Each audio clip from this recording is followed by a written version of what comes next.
కోనసీమ జిల్లా అంతర్వేదిలో విషాదం చోటు చేసుకుంది. సముద్రంలో బోటు నుంచి ఇద్దరు మత్స్యకారులు జారిపడ్డారు. ఈ ఘటనలో ఒకరు మృతి చెందగా మరొకరు గల్లంతయ్యారు. మృతుడు నాగిని రాము కాగా గల్లంతైన వ్యక్తి పోతురాజుగా గుర్తించారు. ఇక రాము మృతదేహం లభ్యం కాగా పోతురాజు కోసం గాలిస్తున్నారు.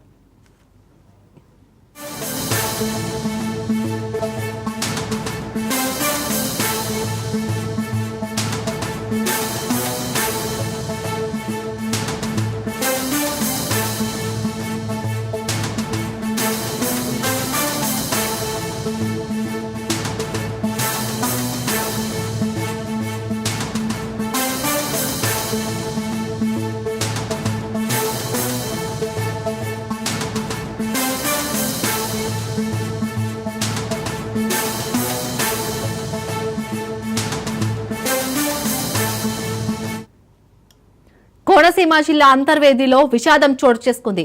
సముద్రంలో బోటు నుంచి ఇద్దరు మత్స్యకారులు జారిపడ్డారు. ఈ ఘటనలో ఒకరు మృతి చెందగా మరొకరు గల్లంతయ్యారు. మృతుడు నాగిని రాము కాగా గల్లంతైన వ్యక్తి పోతురాజుగా గుర్తించారు. ఇక రాము మృతదేహం లభ్యం కాగా పోతురాజు కోసం గాలిస్తున్నారు. దీనిపై పూర్తి అప్డేట్స్ మా ప్రతినిధి దత్తు అందిస్తారు. దత్తు,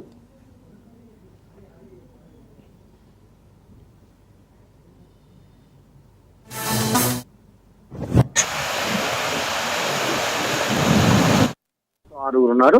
అయితే అంతర్వేది వద్ద చేరుకునేటప్పటికి సముద్రం అంతా కూడా చాలా రఫ్ గా ఉంది, అల్లకల్లోలంగా ఉంది. వాతావరణంలో ఏర్పడినటువంటి అల్పపీడన ద్రోణి ఉపరితల ప్రభావంతో ఈ యొక్క సముద్రం అంతా కూడా చాలా అల్లకల్లోలంగా మారింది. ఈ నేపథ్యంలో అంతర్వేది వద్ద వచ్చేసరికి బోటు ఒక్కసారిగా బోల్తా పడింది.